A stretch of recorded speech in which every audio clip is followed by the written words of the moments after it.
Have fun, improve every day, create a new culture of Elon's men's basketball. These were the goals Coach Matt Matheny laid out last March when Athletic Director Dave Blank announced him as the 17th coach in Elon history. So welcome to Elon.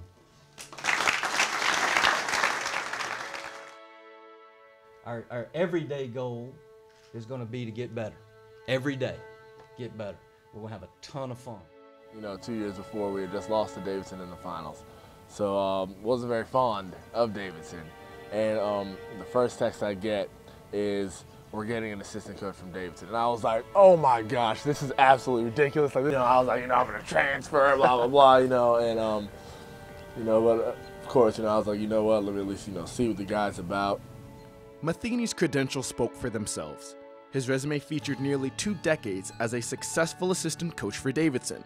Beyond that, he brought a new system, a new approach to basketball. It's an attacking style, right. And offensively we do want to score in the first 7 seconds of the shot clock. The key though is that we attack, put ourselves in a position to score that early. Right. If we don't score in the first 7 seconds, we want to run motion offense, made famous by Bobby Knight and his Indiana teams, and score in the last 20 seconds of the shot. The effort was there, but the wins were not. Still, the motto is the same: stay the course. You can't just look at a record. You look at like a progression from all the way back in November throughout the winter. The low point in the season was a loss against Wake Forest, but Coach Matheny implemented the midnight rule. It was simple: win or lose, move on at midnight. It was a philosophy the team carried with them against ACC foe NC State. For Constantine, the game was personal. I honestly went into it as every other game. Of course, I was well aware that, this is where I grew up. I knew, a lot of people knew I was going to be there. It was, where I originally wanted to go to school. Wasn't recruited there. So, of course, personally I had a chip on my shoulder. Mm-hmm. But, of course, we went in there to win. But I don't know, it was just one of those times, I got the ball first play of the game. Went in, I think it was a left hook. Came back down, right hook. Got the ball, shot a far jumper, and I was like, what am I doing? But it went in, and it just became a statement game. It was a game where the team called upon me to score the baskets we needed to score, and I came through. Constantine answered that call, scoring 26 points and grabbing 10 boards against the Wolfpack in the 3-point loss. But it's a game he's going to remember. And it was definitely a great feeling. My high school coach was there. People I hadn't talked to in years, congratulating me on the game. So that was a great feeling, especially to get a double-double.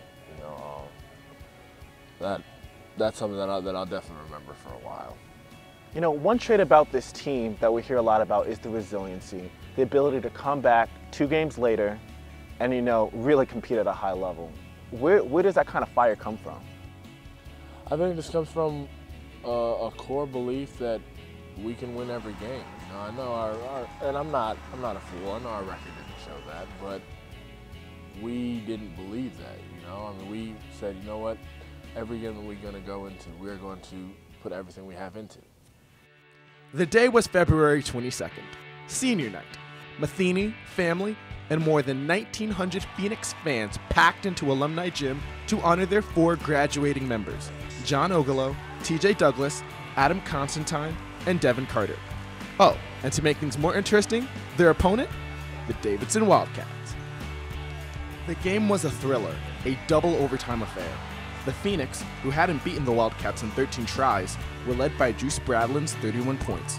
It would take a miraculous 3-point shot by Davidson forward Steve Rossiter in the game's final seconds to clinch the Wildcats' victory. As if that wasn't heartbreaking enough, the video went viral, seen over 400,000 times on YouTube. Sure I have regrets, oh man, I wish I had made that shot, oh, I wish I had made that pass to Davidson, that he threw the miracle shot that was on the front page of Yahoo? I wasn't going to say anything. I wasn't going to say anything. Out of all the games, out of all the games, on Yahoo. Just because he... Anyways. Previous teams might have crumbled after the heartbreaking loss, but not Matheny's. They followed the midnight rule, hoping for a chance to settle the score once again. In the first round of the SoCon tournament, that chance came. Beating Davidson in the first round, Coach would never say it, but I know that meant a lot to him, but a lot of the guys, I'm sure, felt like we were playing with his picture on the front of our jerseys. You spent almost 17 years in Davidson. You got your first victory in the SoCon tournament. How did that feel? It was awesome. It was never about me, and I realized that through the year. It was about our guys, and for our guys in this building behind us to go through a double overtime heartbreaking loss, to turn around 5 days later and play the same team again in a Southern Conference tournament environment and to come through victorious, that was really special. And it was special not because it was Davidson, but it was special because of what our guys did. And that was an enjoyable victory. The Phoenix season ended in the quarterfinals against Western Carolina. Looking back, Constantine would describe the team in 3 ways. I would say resilient, I'd say hilarious, fighters. So yes, they did improve. And yes, they laid that foundation. But this ride ain't over. The fight has just begun. Let's go!